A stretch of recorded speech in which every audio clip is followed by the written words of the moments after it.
Paul.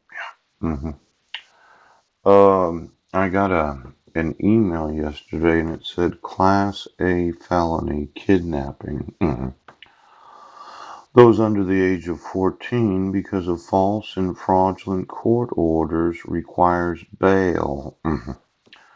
Now, I sent this yesterday. Yeah. hmm And it looks like I sent it from look at all those email addresses. September 14th of 2019 at 4:41 p.m. Approximately 19 minutes before the library closed. Now, I would have thought that that was plenty of time to enforce the laws. But I'm sitting here this morning. I'm not in a hotel room. Yes, I haven't taken a bath. True. My sons are not with me, and it was as if you didn't realize. Yeah. At least in Orange County, that's $2,500,000 bail. Now somebody's jerking around again, aren't you? See, it's collusion to agree to refuse to enforce the laws when you know of false and fraudulent court orders. That would be the issuance of a dissolution of marriage where you had no proof of service. Yes. There was no attempt of service. Right. You did not have the jurisdiction.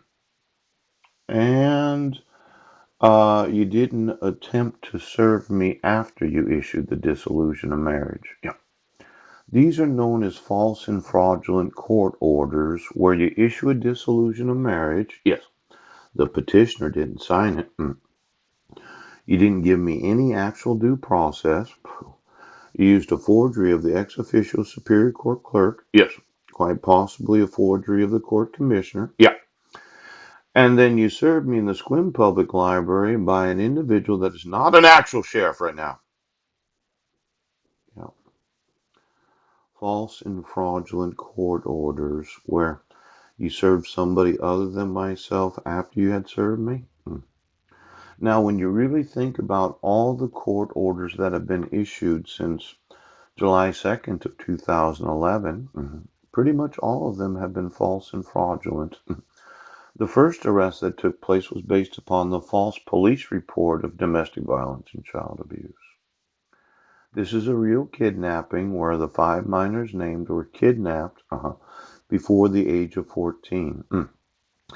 Now, in the last 4 years, I've informed you as law enforcement, yes, the petitioner didn't sign it, and it is a requirement of law to be able to issue a permanent protection order. The petitioner does have to appear in court and does have to acknowledge the court order. Yeah.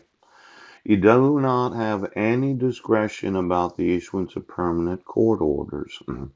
Now, you can, as law enforcement, request a 14-day ex parte temporary protection order, but you cannot violate the actual requirements of the law when issuing court orders. Now, these false and fraudulent court orders, it's going to be a very expensive day for you. You really don't appreciate when every time I have a police officer arrested, yes, for the refusal to enforce the laws, that's $2,500,000 bail. It would require $250,000 to be able to bail out. Now, that's just the kidnapping. It's 5 sons. All of them were taken before the age of 14. See, the last protection order on July 31st, 2015, the oldest minor named at that time, yes, was 13 years old. Now, when you really think about the use of false and fraudulent court orders, yes, there's the felony of the fraudulent right now. You kidnapped them. You kidnapped them. Now, I'm going to demand $2,500,000 bail for each and every police officer. Yes. And I know as much as you want to mortgage your houses, as soon as you get sentenced to whatever it is that the jury decides, yes, I'm going to take that bail money and I'm going to make it my own in civil proceedings. Yes. I'm going to lock up all your known assets right now.